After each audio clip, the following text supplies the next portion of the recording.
폴 트루니에 서로를 이해하기 위하여. 폴 트루니에 스위스의 내과 의사이자 상담가. 기술적인 의학만이 있던 시기에 의사와 환자가 인격적으로 만나야 한다는 인격의학을 주창했으며 심리학을 기독교와 통합시키는 데 크게 공헌했다. 그가 남긴 여러 저서들은 지금도 각박한 기술 문명에 신선한 일깨움을 주며 여리고 상처 많은 영혼들을 깊이 어루만져 준다. 저서로는 여성, 그대의 사명은, 강자와 약자, 고통보다 깊은, 모험으로 사는 인생, 비밀, 고독 등이 있으며 그의 생애와 사상을 조명한 게린 콜리스의 폴 트루니에의 기독교 심리학 등이 번역되어 있다.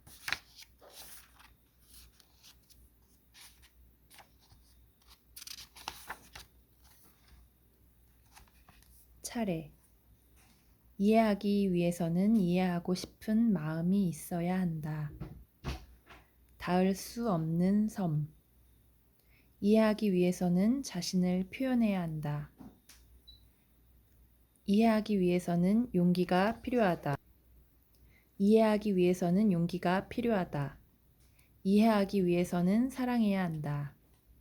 이해하기 위해서는 타고난 차이점을 인정해야 한다. 이해하기 위해서는 남녀의 차이를 인정해야 한다. 이해하기 위해서는 사랑의 차이를 인정해야 한다. 서로를 돕기 위해서는 이해해야 한다. 이해하기 위해서는 과거의 중요성을 인식해야 한다. 온전한 이해는 예수 그리스도께 복종할 것을 요구한다.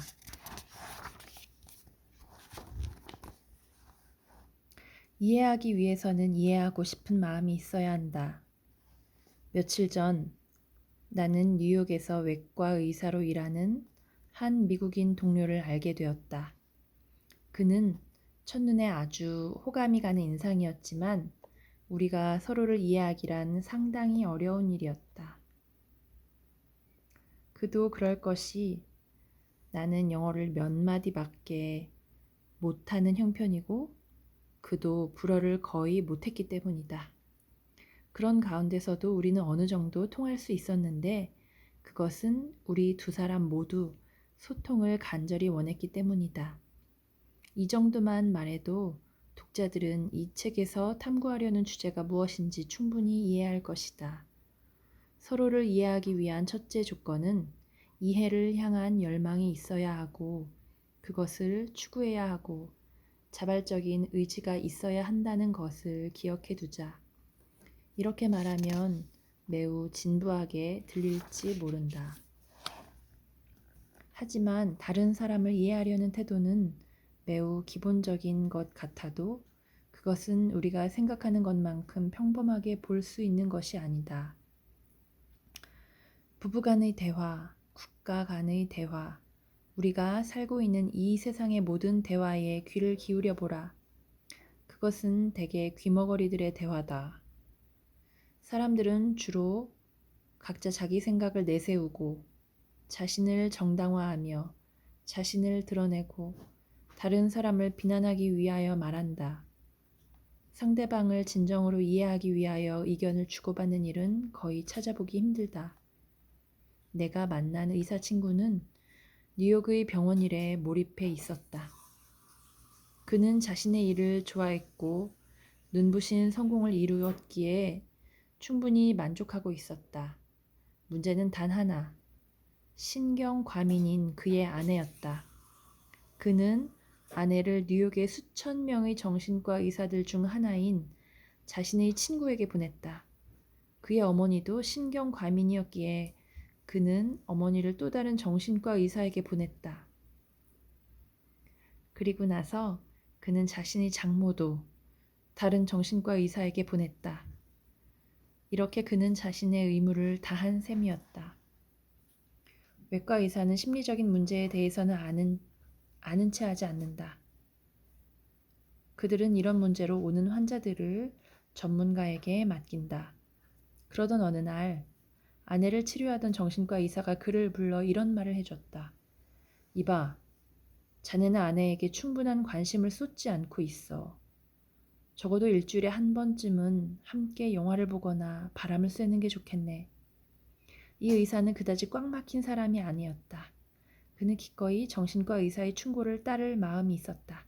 좋아, 그렇게 하지. 그는 대답했다. 매주 금요일 아내를 데리고 영화를 보러 가겠네. 그리고 그는 그대로 실천했다. 그가 내게 고백하기를 아내와 둘이 영화를 보고 집에 돌아오면 마음이 너무 편하다는 것이었다. 이렇게 외출을 하고 있으니 이제 아내는 남편이 병원 일을 하느라 일주일 내내 자기를 못 본 척도 하지 않고 내버려 둔다는 불평은 할 수 없게 된 것이다. 정신과 의사의 조언은 정말 현명한 것이었다. 그는 기본적으로 남편이 아내에게 별로 관심을 보여주지 않아서 아내가 힘들어하고 있다는 것을 분명히 간파하였다. 이 부부는 이렇다 할 갈등도 없이 점차 서로 멀어지게 된 수많은 부부 중 하나다. 그 때문에 나는 이 이야기를 소개하게 됐다. 결혼 상담하면 우리가 즉각 떠올리는 것은 이혼을 생각하고 있는 부부나 심하게 싸우다가 손찌검까지 서슴지 않는 부부 같은 극단적인 경우를 생각한다.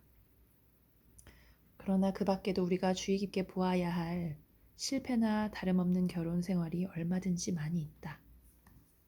다시 말해서 이 세상에는 서로 상처를 주지 않으면서 함께 살고는 있지만 서로를 진정으로 이해하지 못해 마음이 멀리 떨어져 있는 부부가 많다.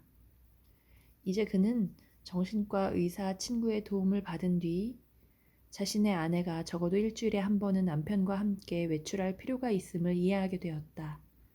그는 좋은 방향으로 한 걸음 내딘 것이다.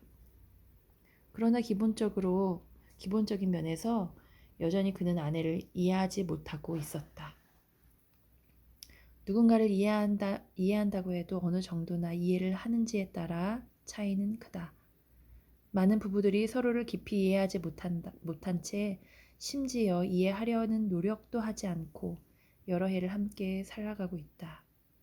우리는 유명하고 교양 있으며 지적인 가정, 상류층, 지식인 계층, 심리와 심리학을 가르치는 교수들에게서도 이러한 예를 보게 된다. 그들은 다른 면에서는 훌륭할지 모르지만 그들의 삶에 무언가 빠져 있음을 모르는 것 같다. 이들의 가정생활에는 생기가 없다. 이들이 이 문제에 대해 막연한 양심의 가책이라도 느낀다면 금요일 밤에 아내를 데리고 나가 함께 영화를 보면서 마음을 좀 달랠 수 있을지 모르겠다. 신혼 부부들은 대부분 높은 이상을 품고 결혼 생활을 시작한다. 약혼한 커플을 위해 결혼 예비 강좌를 듣기도 하고 성생활에 대한 두툼하고 학구적인 책도 읽어본다. 여러 가지 재미있는 것을 배우며 심리학 공부까지 하는데 때로는 지나칠 정도로 많이 안다. 그러나 십수년이 지난 후 그들의 가정생활이 기대하던 것처럼 되었다고 말할 수 있는 부부가 얼마나 되겠는가? 거의 없다. 이것이 우리가 직면하고 있는 문제이며 이 책에서 함께 생각해 보기 원하는 것이다. 사람은 누구나 자신이 바라는 바가 이루어지지 않으면 다른 사람을 탓하고 비난하는 본능적인 성향이 있다. 상대방이 잘못해서 이렇게 되었다는 것이다. 그것은 자기 안에 있는 잘못을 찾아내는 것보다 훨씬 쉬운 일이긴 하지만 아무런 유익이 없다. 이러다 보면 결혼한 사람들은 끊임없는 악의와 원망감, 내적 반감, 그리고 판에 박힌 상호 비방으로 나아갈 뿐이다. 또는 자신의 운명을 탓하는 사람들도 있다.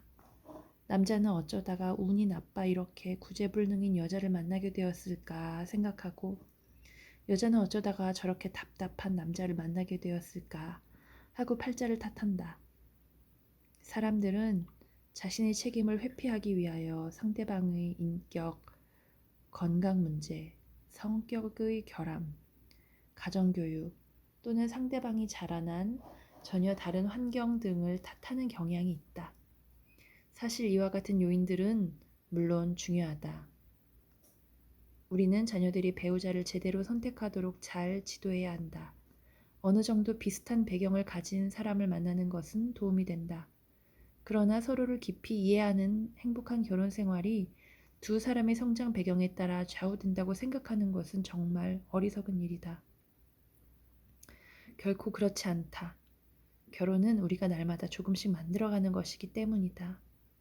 루시앙 보베 박사가 늘 말하던 대로 결혼은 하나의 예술 작품이다. 그러므로 아내가 마치 복권 당첨금이라도 되는 양 운 좋게 진주 같은 아내를 얻을 수 있다고 상상하는 어리석음은 범하지 말자. 더군다나 당신이 스스로 진주라고 생각하지 않는데 진주와 결혼한다는 것은 참으로 어려운 일 아니겠는가.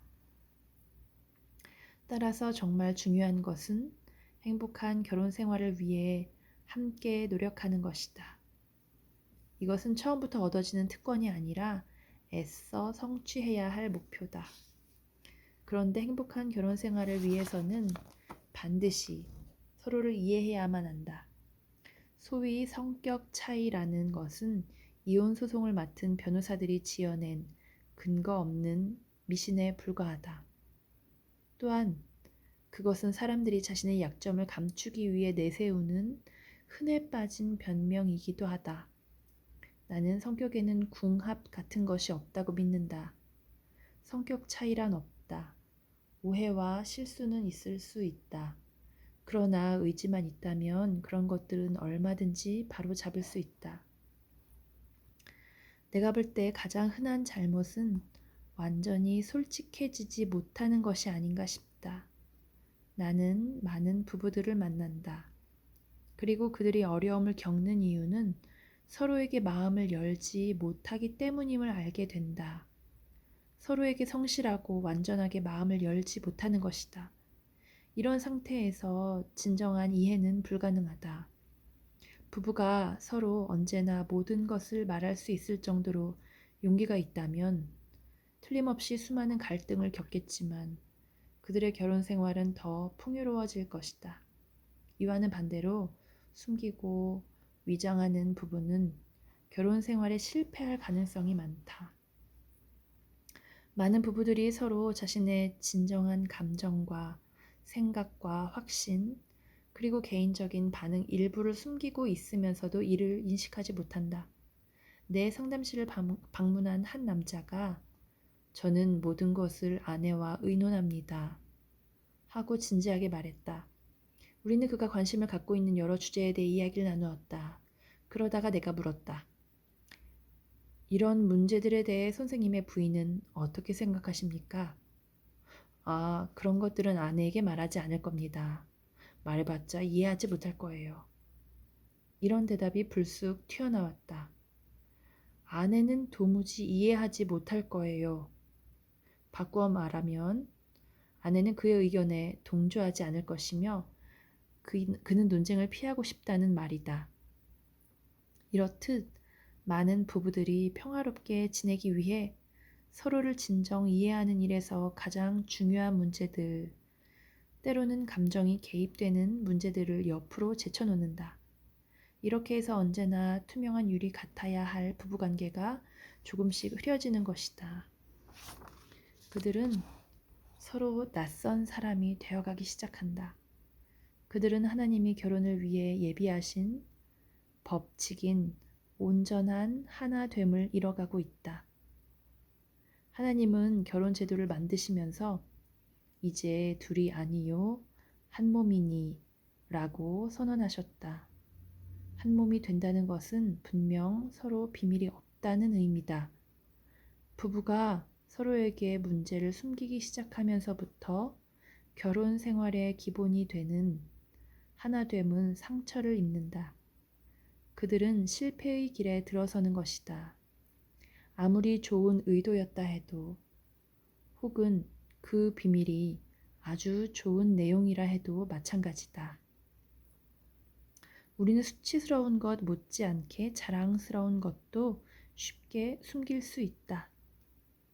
미봉책으로 사태를 수습하고 새로 시작하려 할 수도 있으며 화해를 시도할 수도 있다.